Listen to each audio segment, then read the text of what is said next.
Oke, selanjutnya kita akan belajar mengenai kingdom yang selanjutnya, itu kingdom animalia atau hewan. Di kingdom animalia kita akan diperkenalkan berbagai jenis ya. Berbagai jenisnya. Manusia itu juga termasuk dalam kingdom animalia. Selanjutnya, jadi manusia itu termasuknya dalam kingdom animalia ya. Jadi bukan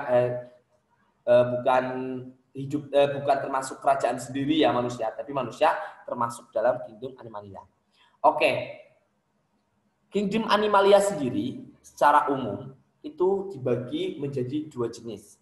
Yang pertama adalah jenis yang memiliki tulang belakang, atau namanya adalah ini yang memiliki tulang belakang itu namanya vertebrata.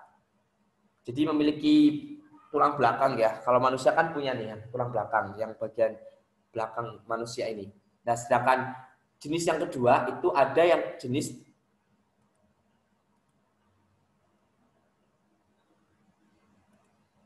ya, Mbak Gendis. Silakan.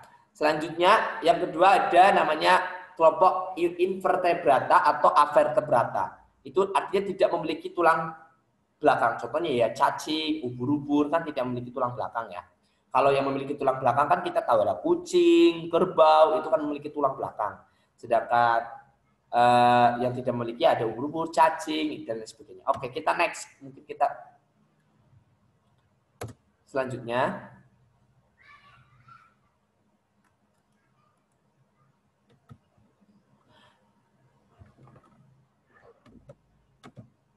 Oke, next. Kita membahas yang pertama. Yang pertama itu adalah invertebrata. Invertebrata itu ya adalah tumbuh hewan atau kingdom animalia yang tidak memiliki tulang belakang. Dibagi menjadi banyak sekali jenisnya, yaitu ada porifera, ada coelenterara, selanjutnya ada cacing pipih, cacing gilik, cacing tambang, moluska, arthropoda, dan echinodermata. Yang pertama adalah kingdom animalia, yaitu invertebrata. Yang pertama adalah jenis porifera. Porifera ini memiliki pori-pori, ya, makanya porifera. Ya, contohnya adalah Spongia atau Spongia sp. Nah, seperti ini.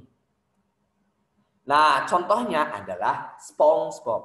Nah, itu adalah makanya spong ya, punya lubang-lubang spong ya, pori ya, punya pori-pori. Nah, jadi karang yang ada di laut itu termasuk hewan ya, anak-anak, bukan sebagai tumbuhan. Karena memang meskipun bergerak secara pasif ya. Nah, contohnya di sini. Nah, ini namanya adalah Spongia sp. Ya, karang-karang di sini namanya Spongia sp. Makanya ya SpongeBob itu bagian dari salah satu jenis karang-karangan. Sehingga namanya SpongeBob. Nah, karena masih dalam spesies Spongia sp. Selanjutnya ada coelenterata. Nah, contohnya adalah ubur-ubur dan anemon lautnya. Jadi seperti ini. Tidak memiliki tulang ya, ubur-ubur itu. Jadi seperti ya squishy lah katakanlah, atau mungkin ya empuk seperti itu. Nah, jadi ubur-ubur sendiri memang hati-hati, ada ubur-ubur listrik ya yang bisa menyengat, kemudian ada ubur-ubur yang menyebabkan gatal-gatal juga. Jadi harus hati-hati ketika bermain ubur-ubur. Anemon lautnya seperti ini. Nah, seperti bintang laut dan lain sebagainya. Oke, next. Selanjutnya ada cacing, ya, tumbuhan cacing. Cacing sendiri dibagi menjadi banyak. Yang pertama adalah cacing pipih. Nah, ini Planaria sp, ya. Ini cacing ini bersifat parasit. Nah, selanjutnya, nah ini bentuknya, Pak, ya. Pak, maaf Pak, saya mau ngaji Pak. Ya, silakan. Izin nggak apa-apa. Nanti kalau setelah ngaji baru masuk lagi. Nah, ini gambarnya. Ini gambar dari cacing pipih atau planaria. Sebentar Pak Vicky, coba Pak Vicky search dulu.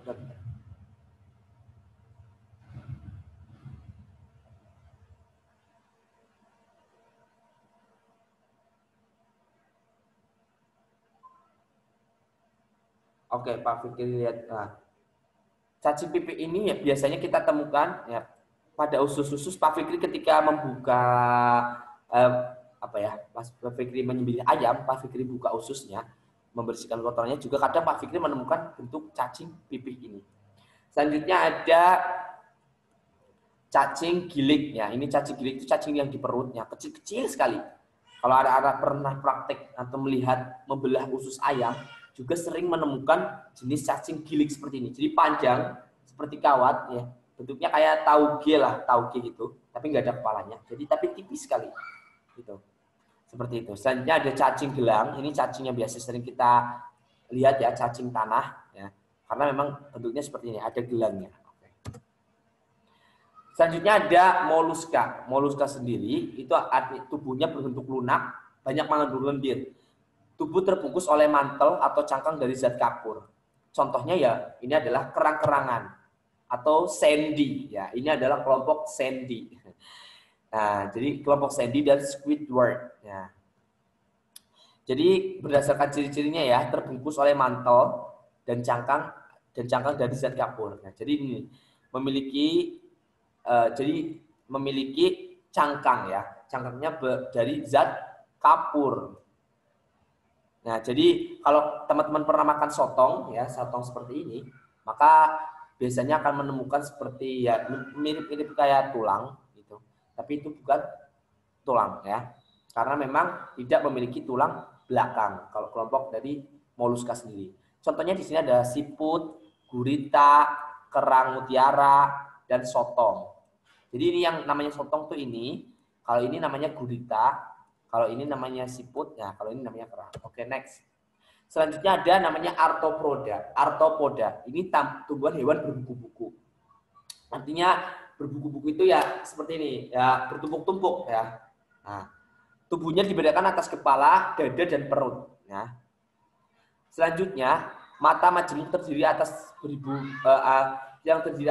mata kecil yang berbentuk segi enam atau mata faset. Ini ciri khususnya seperti itu.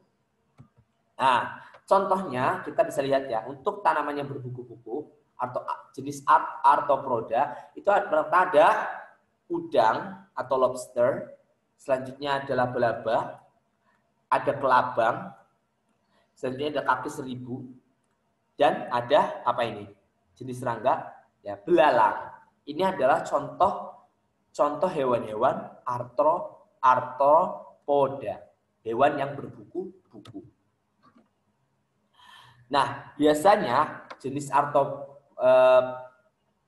arthropoda ini salah satunya di sini adalah kupu-kupu. Nah, biasanya melakukan metamorfosis. Oke, next ini aja. Oh, ternyata di sini ada echinodermata. Lah, di echinodermata ini adalah contohnya adalah bintang laut, ya, dan juga kemudian ada ini bulu babi, ini landak laut dan teripang. Ini biasanya bergerak, ya, bersifat bergerak. Oke, next selanjutnya hewan itu tadi contoh-contoh ya. Anak-anak tidak perlu untuk menghafalkan jenis untuk ciri-ciri khususnya, tinggal hafalin aja. Mungkin katakanlah untuk porifera, contohnya hewan spongia. Jadi jenis namanya apa, kemudian contohnya. Selanjutnya di kingdom animalia atau hewan itu ada namanya kelompok vertebrata, kelompok yang memiliki tulang belakang. Untuk kelompok yang memiliki tulang belakang itu dibedakan menjadi 5, yaitu Pisces, ikan, amfibia yang tumbuh di 2 tempat, reptilia itu hewan reptil atau biasanya juga kelompok hewan melata. Selanjutnya ada Aves, kelompok burung, dan kelompok mamalia, hewan yang beranak dan menyusui. Yang pertama adalah tumbuhan kingdom Pisces. Nah, atau makanya kalau teman-teman punya zodiak ya, tapi nggak boleh ya main zodiak, itu Pisces. Nah, Pisces itu atau Pisces itu dilambangkan dengan gambar ikan karena memang kelompok ikan. Ciri-cirinya itu tubuhnya ditutupi sisik yang berlendir, alat geraknya berupa sirip, Kemudian ya siripnya itu ada sirip ya, sirip itu ada sirip yang di sirip punggung, sirip yang ada di perut, dan ada sirip yang ada di belakang.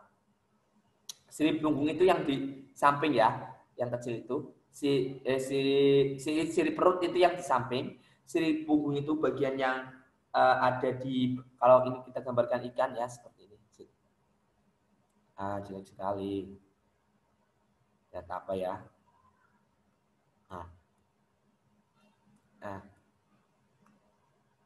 Nah, jadi ini semua matanya. Kalau yang ada di samping ini namanya sirip perut. Kalau yang ada di punggung ini namanya sirip punggung. Kalau yang di belakang ini namanya sirip belakang. Bernafas dengan insang, kemudian mempunyai kemampuan poikiloterm. Artinya suhunya itu berubah-ubah dengan sesuai dengan lingkungannya. Kalau lingkungan dingin ya bisa menyesuaikan dengan situasi suhunya. Nah, ini contoh-contohnya, ada ikan hiu, ada ikan pari, ada ikan apa ini? Ini. Ya, ikan apa ini? Tuna, dan ini ini Pak Fikri kurang tahu jenisnya apa. Oke, next aja. Selanjutnya ada Kingdom Annelida amphibia. Amphibia itu kulitnya tipis dan lembab, alat geraknya itu 2 pasang kaki. Kaki depan lebih panjang daripada kaki depan itu lebih panjang daripada kaki belakang itu lebih panjang daripada kaki depan. Ya, kalau lihat kodok kan ya menekukan seperti itu, kakinya panjang, dapat hidup di 2 habitat ya. Jadi bisa hidup di darat dan di laut. Mengalami metamorfosis ya, biasanya kalau anak-anak pernah lihat ya, dari telur kemudian kecebong ya, kemudian berudu, katak berekor, kemudian katak kecil, kemudian katak dewasa. Bernafas dengan paru-paru dan kulit. Nah, jadi ketika sudah hidup di darat biasanya katak itu bernafas dengan paru-paru dan kulit. Oke, ini contohnya salamander. Ya, seperti tokek di dalam air, kadang juga hidup, kadang juga ke darat. Ini ada katak dark frog, ada katak pohon.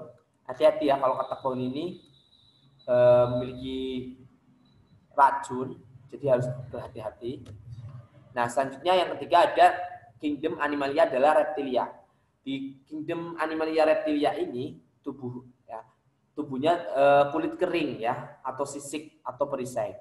Reptil ya, kalau lihat lihat buaya, lihat komodo, kemudian kita juga lihat biawak, itu kan ular, itu juga ditutupi oleh kulit kering atau yang bersisik. Selanjutnya alat pernafasannya paru-paru, poikiloterm, artinya suhunya bisa menyesuaikan, dan alat geraknya itu bisa berupa kaki. Ada yang kaki itu contohnya ya komodo, biawak, buaya. Ada yang juga perut, belajar melata. Contohnya apa? Ular. Contohnya ini juga ada kura-kura, ada kadal, ular, kemudian buaya atau aligator. Selanjutnya yang keempat ada Kingdom Aves atau kelompok burung-burungan atau burung, unggas. Nah, tubuhnya ditutupi oleh bulu, alat geraknya berupa sepasang kaki dan sepasang sayap, memiliki paruh itu yang buat apa ya, makan, itu paruh. Kemudian homoitrem, suhu tubuhnya tetap, reproduksinya ovipar dengan bertelur. Contohnya burung emu, flamingo, dan penguin. Selanjutnya ada Kingdom Animalia atau mamalia. Ya, ini tubuhnya ditutupi rambut tipis. Ada yang rambutnya lebat, mungkin kayak orang hutan gitu. Kalau manusia kan tipis ya. Alat geraknya sepasang kaki dan tangan, alat pernafasan paru-paru. Kemudian homoitrem, suhu tubuhnya tetap, memiliki kelenjar susu karena menyusui, mamalia itu beranak, melahirkan dan menyusui. Dan vivipar, artinya melahirkan, kecuali platypus. Platypus itu yang bertelur dan melahirkan. Ini contohnya adalah orangutan, simpanse, gorila, ada kanguru, tikus, kemudian ada zebra, ada apa ini? Oh, ada kelelawar, ada sugar glider. Nah, jadi